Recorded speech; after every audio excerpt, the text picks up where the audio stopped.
on tak? Tunggu peguam saya. Okay.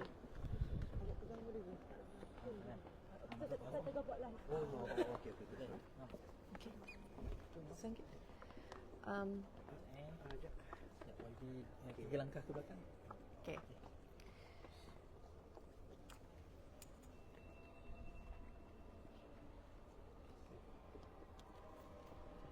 Boleh? Okay. Saya amat bersyukur dan gembira dengan keputusan Mahkamah Rayuan hari ini. Kes ini bermula apabila bekas Ketua Polis Negara mengeluarkan kenyataan berunsur fitnah dalam satu forum di Universiti Teknologi Mara UiTM sejak 6 tahun lalu, antaranya dengan mendakwa dan mereka ingin juga merosakkan agama Islam dalam negara ini kerana mereka mempunyai kaitan dengan evangelist group. Mereka juga mempunyai kaitan dengan Yahudi untuk merosakkan negara ini. Dan banyak research yang telah saya buat di mana saya dapati bahawa ada hubungan antara evangelist group dengan parti DAP di sini. Ya, kerana mereka telah menulis buku. Hannah Yeoh juga telah menulis buku untuk menjadikan negara ini negara Kristian. Selama 6 tahun, saya terpaksa hidup dengan pelbagai pembohongan dan fitnah yang berlega di media sosial yang bukan sahaja mencemarkan nama baik saya, malah turut mengelirukan orang ramai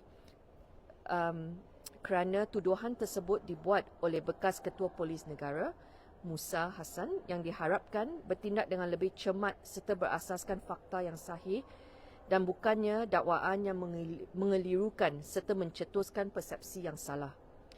Saya menzahirkan rasa syukur kepada Tuhan serta merakamkan penghargaan kepada barisan peguam saya, Razlan, Datuk Ambiga, Wei Jet, Sanggit Kordio yang terlibat sepanjang proses perundangan ini. Kini tumpuan saya adalah untuk terus melaksanakan amanah kepada rakyat dengan penuh integriti, tanggungjawab dan keikhlasan.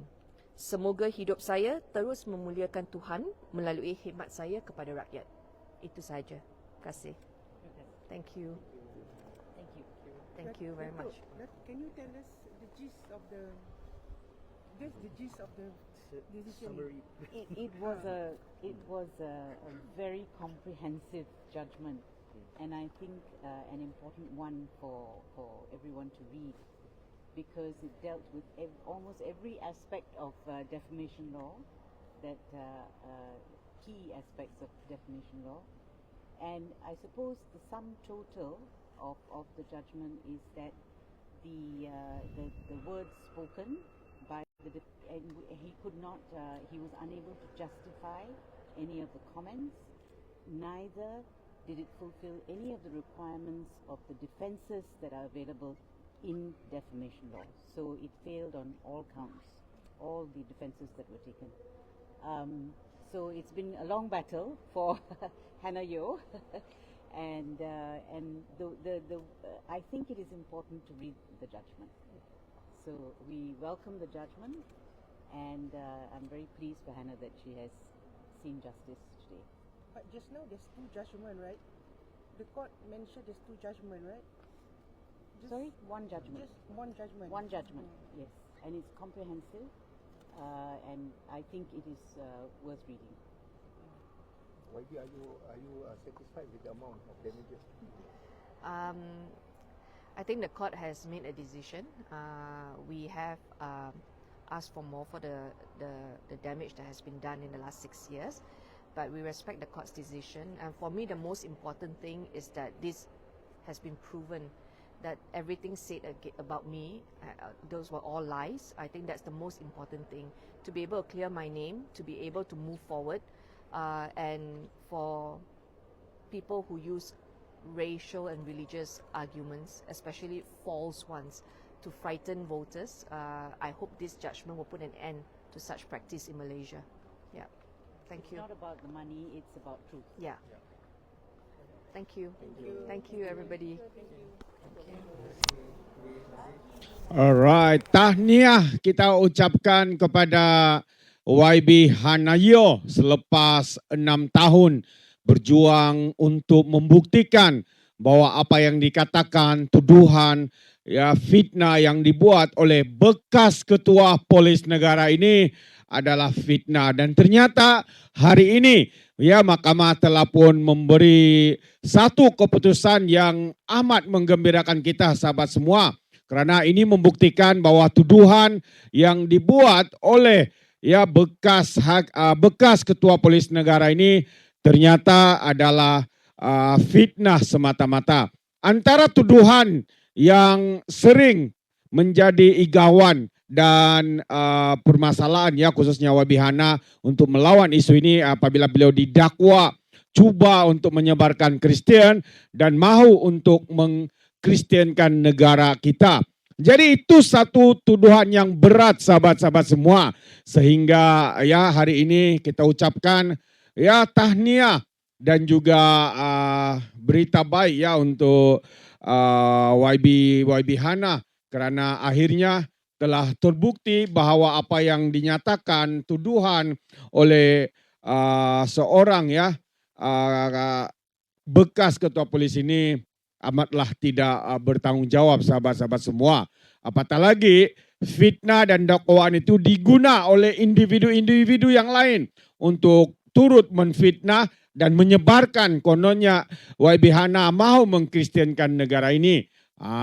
Jadi ya kalau kita lihat selain daripada bekas ketua polis negara ini, salah seorang juga adalah ya, apabila YB Hana menang saman fitnah terhadap seorang pensyarah ya yang menggunakan rujukan dan membuat fitnah ya kepadanya, yaitu seorang pensyarah yang bernama Kamarul Zaman. Ya, Kamarul Zaman ini kalau kita tahu dia adalah pensyarah dan juga pro kepada Perikatan Nasional. Jadi dia menggunakan kenyataan dakwaan daripada ketua polis negara ini untuk menyebarkan fitnah terhadap YB Hanayo. Dan karena itulah sahabat semua, YB Hanayo juga didapati menang ya, bukan didapati bersalah tapi dia didapati benar bahwa tuduhan adalah satu fitnah yang dilontarkan kepadanya itu dan menyebabkan ya ataupun pensyarah Kamarul Zaman ini diarah untuk membayar ganti rugi sebanyak Rp400.000. Fitnah yang sama ya apabila pensyarah ini menggunakan dakwaan tuduhan yang dibuat oleh bekas ketua polis negara ini. Dan akhirnya ya kalau ini beritanya pada bulan 5 ya, bulan Mei 2025.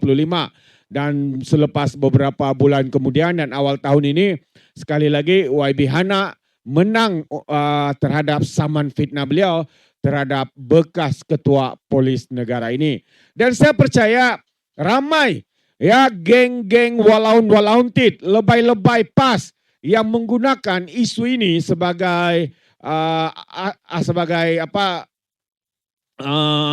alat untuk menyerang ya YB Hana dengan mengatakan YB Hana menyebarkan Kristen, ya YB Hana mau mengkristenkan negara ini dan sebagainya.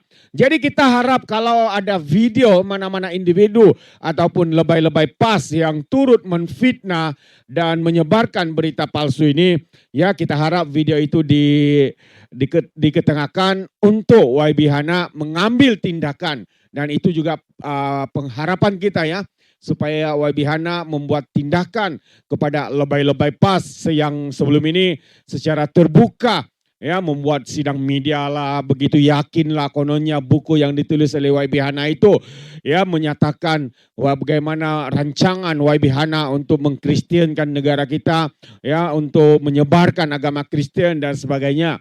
Dan hari ini sahabat semua, ternyata bahwa itu adalah fitnah semata-mata, bahwa itu adalah berita yang tidak sahih dan sesuatu yang digunakan untuk tujuan politik. Walaupun ya bekas ketua polis negara ini bukanlah orang politik, tapi kita tahu ya mungkin ada individu-individu di belakang beliau yang mengarahkan untuk berbuat demikian. Akhirnya kita ucapkan terima kasih kepada bekas ketua polis negara ini karena kalah dalam saman fitnah ini, dan kita ucapkan tahniah kepada YB Hanayo, memang terbaik walaupun 6 tahun memperjuangkan dan tidak pernah putus asa untuk membuktikan bahwa apa yang mereka nyatakan itu fitnah, akhirnya hari ini telah pun terjawab sahabat-sahabat semua.